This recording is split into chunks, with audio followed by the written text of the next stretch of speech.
Fagan, and welcome to my retrospective exhibit. It spans 53 years of my personal journey through life in the art world. You'll notice certain metaphors reappear, and it became a visual vocabulary for me. I hope you enjoy the show. I grew up as a kid in the shoreline of Connecticut, and the area had an abundance of artists and studios, and I was able to study with a lot of these folks. And I also worked at the local art school through high school.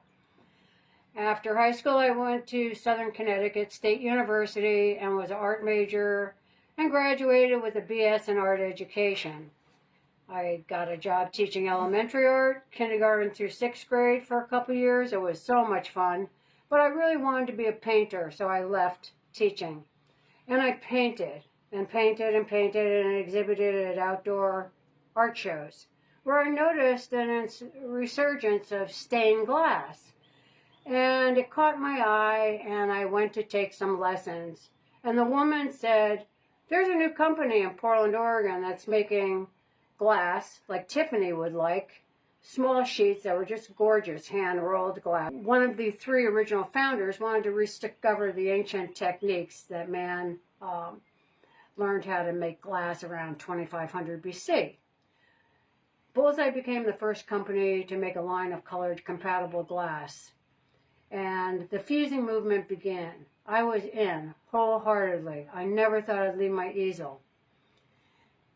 I kept flying to the West Coast to catch up with other artists that knew more than me, and then Boyce Lundstrom left Bullseye Glass and opened Camp Colton in Colton, Oregon. It was an idyllic setting, and sessions were 2 weeks, and that was the place in the world for artists to go learn these new techniques, actually ancient techniques. One of the times I attended Camp Colton, my instructor was Philip Teefy from Sacramento, California. And he had 2 questions to the participants. So what's your problem so far? And what do you want to do for 2 weeks? I said, well, my problem is uprisings in the glass. When it gets hot, I look in the kiln and see these big bubbles popping up out of the glass.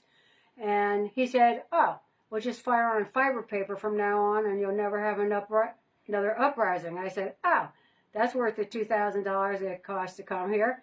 And I said, what I want to do is make a horse stand up. So he said, okay, fire it on this kiln shelf and we'll put it in this kiln, which is a front loader, so when you take the horse out at 1500 degrees, the heat won't blast up in your face. I said, okay. And he said, well, set up this little annealer, which was, and actually it was an old ceramic kiln that was narrow and tall. And he said, well, set this one at 1000 degrees, that'll be the annealer, and when your glass horse starts to get stiff, you're going to have to transfer it to the annealer. I said, all right, good. So everyone in the class was watching in a circle, and I took the first horse out of the kiln, and I lifted 2 legs with a kitchen spatula. I had big Z-Tex gloves on.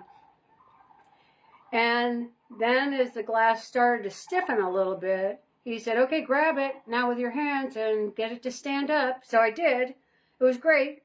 And he said, okay, we got to put it in the annealer now. And he opened the lid, and I stood the horse standing up, and the horse looked to the right at everyone and then looked to the left, and then it reared up and it laid down like a horse naturally does. But the body stayed up and the legs folded, and it was great. I was like so happy at that moment. And that's when the Manipulated Horse series, which continues until this day. I've signed about 8,700 horses now.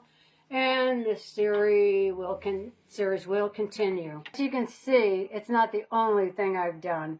I hope you've enjoyed seeing my early paintings and woodcut prints and all the glass techniques that I've explored. I will hope you will sign my guest book. Thanks so much for coming again, everybody. Bye.